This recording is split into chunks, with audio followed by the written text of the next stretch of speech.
as-sadaqah. Ada sebuah kaidah teman-teman, tolong dibuang jauh-jauh dari benak antum. Kaidah ini kaidah kapitalis, ya. Kalau pemahamannya kapitalisme namanya. Kalau biasa di kampus, ya. Pemahaman kapitalis ini teman-teman sekalian, mereka mengatakan kalau ingin kaya, pangkal kaya apa? Menabung, ya. Nah, ini bentrok dengan Islam. Karena dalam Islam, pangkal kaya apa? Sedekah. Sedekah sama nabung bentrok, nggak ketemu. Kena nabung nyimpan, sedekah ngeluarin, nggak ketemu konsepnya. Kalau ini makin banyak nabung makin kaya, ini makin banyak keluar makin kaya. Coba gimana mempertemukannya? Jadi mulai sekarang antum harus lempar kapitalis itu, antum masuk ke dalam Islam. Coba saya akan berikan bukti-buktinya teman-teman sekalian. Allah Subhanahu wa taala menyuruh kita untuk berinfak, mengeluarkan teman-teman. Keluar akan datang. Makin banyak datang. Seperti itulah. Jadi seperti kita lempar jaring, makin besar jaringnya makin banyak datangnya. Kenapa antum masih rezekinya sumbat? Kok saya belum terbuka nih rezekinya? Nggak bisa jadi orang jutawan, miliaran. Apa sebabnya ya? Kata rahasianya satu, antum masih pelit. Masih pelit untuk membantu. Dan masalahnya, contoh pelitnya, kadang-kadang pelit itu tidak kita sadari teman-teman. Banyak orang diantara kita cuma tonton temannya dapat pahala dan dapat rezeki banyak. Misal, coba renungi kalau antum masuk dalam contoh ini ya. Ini contoh-contoh untuk menjelaskan dan bisa membuat antum menerimanya. Kalau antum atau anda lagi bersama dengan seorang teman satu mobil. Dia si A punya mobil, anda ini si B duduk di sebelahnya. Mampir di lampu merah, lalu ada orang ketuk kaca, orang miskin. Sepemilik mobil A buka jendela kasih 10.000. Kalau antum di posisi si B antum apa yang antum lakukan? Kalau anda di posisi si B, buat apa kira-kira? Hah? Mana suaranya nih? Kebanyakan kita berpikir, oh teman saya sudah bantu, sudahlah. Iya nggak? Begitu umumnya kan? Sekarang ubah. Karena kalau antum bilang, oh teman sudah bantu ya sudahlah, gitu. Itu sama saja kita sedang melihat amalnya dia ditulis oleh malaikat dan dia masuk surga, kita enggak, cuma nonton. Apa manfaatnya buat kita? Enggak ada manfaat buat kita kan? Banyak orang gitu, cuma lihat orang berbuat apa. Dia lihat di depan mata tapi dia enggak lakukan. Terutama dalam sedekah ini. Sedekah. Coba saya tanya teman-teman sekalian, kalau ada masjid lagi taruh celengan di pinggirnya, saya nggak tahu di Pontianak ada nggak ini, tapi di Jakarta ini banyak nih. Masjid kalau butuh sumbangan taruh celengan pinggir jalan, gitu kan? Baik, kalau antum lewat di situ, ada celengan antum sudah nyumbang kemarin 10.000. Kalau lewat hari ini, ya, nyumbang lagi nggak? Jawab jujur ya. Kebanyakan kita tidak nyumbang lagi. Karena kita pikir sudah kemarin. Itu kemarin sudah dicatat di buku amal. Hari ini, nah, kenapa antum setiap mau makan disuruh bismillah? Setiap habis makan baca bismillah. Kenapa tiap hari kalau mau tidur baca doa, bangun tidur baca doa, keluar rumah baca doa? Kenapa tiap hari? Kenapa enggak sekali baca bismillah seumur hidup? Karena buku amal kita setiap hari. Jadi apa yang antum buat kemarin-kemarin? Makanya kata Nabi SAW, jangan kalian mengatakan dulu saya pernah sholat malam. Itu dulu. Sekarang, besok. Banyak juga orang diantara kita teman-teman selalu bangga dengan amalnya orang lain. Contoh gini, ayah saya itu, Masya Allah, semua keluarga dibantu sama dia. Benar, itu ayah kamu. Kamu bagaimana? Itu ayahmu sudah dicatat oleh malaikat. Kamu bagaimana? Ibu saya itu setiap bangun subuh baca Quran. Ibumu, kamu bagaimana? Kita selalu gitu. Amal orang lain itu buat dia. Dan kita pun kalau bangga tidak ada manfaatnya. Bahkan dalam Islam, kalau seorang muslim berbuat kebaikan jangan dipuji. Ada pernah sahabat lagi sholat khusyuk sekali. Ada satu sahabat lain di depan Nabi SAW bilang, orang itu Masya Allah ibadahnya bagus ya. Kata Nabi, jangan kau ucapkan di hadapannya. Karena kalau kau ucapkan, kau hancurkan hidupnya. Dia jadi riak nanti itu. Nggak boleh dipuji. Jadi kalau antum punya teman, antum setengah mati buat macam-macam ibadah, dia nggak puji, itu teman yang benar tuh. Sedikit buat baik, oh kamu hebat, kamu ini nggak ngerti, nggak boleh. Harusnya Jadi kita harus teman-teman tahu. Sekarang contoh yang lain nih, saya banyak mau perbaikin soalnya.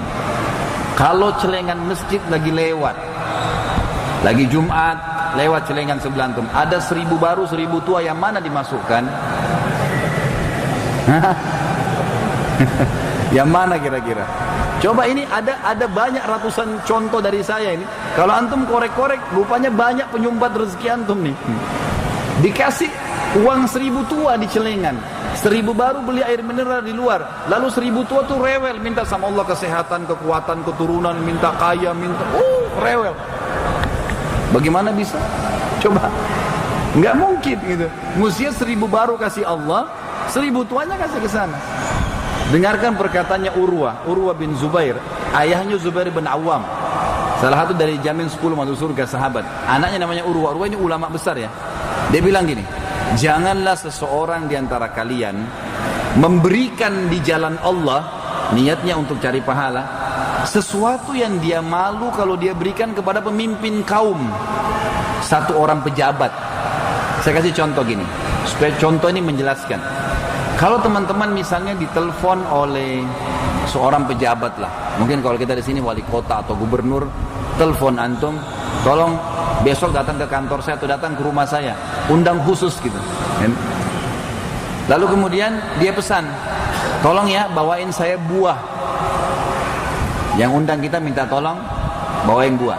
Kira-kira kalau gubernur atau wali kota, anggap presiden lah di Indonesia yang undang antum khusus, ditelepon, bawain buah ya. Antum beli buah di mana nih? Di pinggiran jalan? Hah? Kok nggak ada yang nyaut nih? Nyambung nggak? Sekarang kalau seseorang yang antum hormatin pesan buah, antum beli buah di mana? Pinggiran jalan? Di pasar kaki 5? Kita masuk ke mana toko buah yang paling bagus nih? Pada saat masuk, ada jeruk harga 100.000 per kilo, ada 50.000 per kilo. Yang mana antum beli? 100.000 yang dibeli.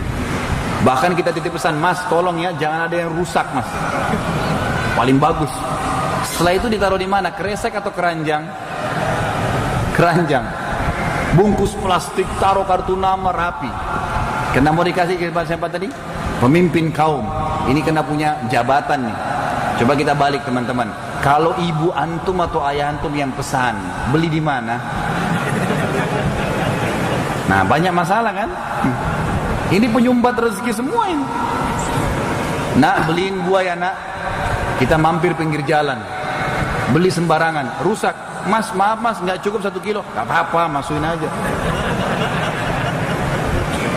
Asal jadi buah semua. Bungkus, enggak mungkin pakai keranjang. Ada plastik mas tapi bekas ikan, enggak apa-apa. Kenapa buat ibu sama ayah? Kalau buat pejabat tadi luar biasa. Padahal ini dapat pahala besar nih. Ini luar biasa buat orang tua. Makanya teman-teman balik kasusnya ini. Mestinya sekarang, mulai sekarang, buat orang tua antum yang merupakan pintu surga, beliin buah yang sangat mewah, bagus, itu yang antum kasih ke dia. Karena Allah SWT, karena Allah perintahin. Itu baru bisa. Ini banyak ya, kalau kita mau korek teman-teman sekarang, waktunya sampai subuh saya ceramah gak selesai. Tapi yang jelas itu banyak ya. Orang kadang-kadang tidak mau berinfak atau membatasi infaknya karena dia pikir berkurang hartanya. Padahal renungi baik-baik sabda Nabi SAW, hadis Bukhari. Kata Allah Subhanahu wa taala, hadis qudsi ya, ya bena Adam, anfik alaik. Hai anak Adam, berinfak dulu di jalanku, aku akan berinfak padamu. Allah janji itu. Kasih saja, saya akan kasih. Dan kalau kasih jangan tanggung-tanggung teman-teman. Saya sampai latih istri saya, anak-anak saya, kalau lagi pegang kantong, kemudian niat mau sedekah nih, kekorek uang 10.000 ya, sudah keluarin 10.000. Malu sama Allah dikorek, cari yang lebih kecil lagi. Kasih, keluarin, tidak usah tarik kembali gitu. Insya Allah Allah akan balas. Makin besar maka makin besar rezekinya. Kalau saya pribadi sudah tidak bisa dihitung pengalaman pribadi. Saya coba praktekin teori ini, luar biasa gitu. Saya udah nggak bisa ngomong gitu ya. Luar itu non-stop, ada saja jalan keluar yang Allah kasih.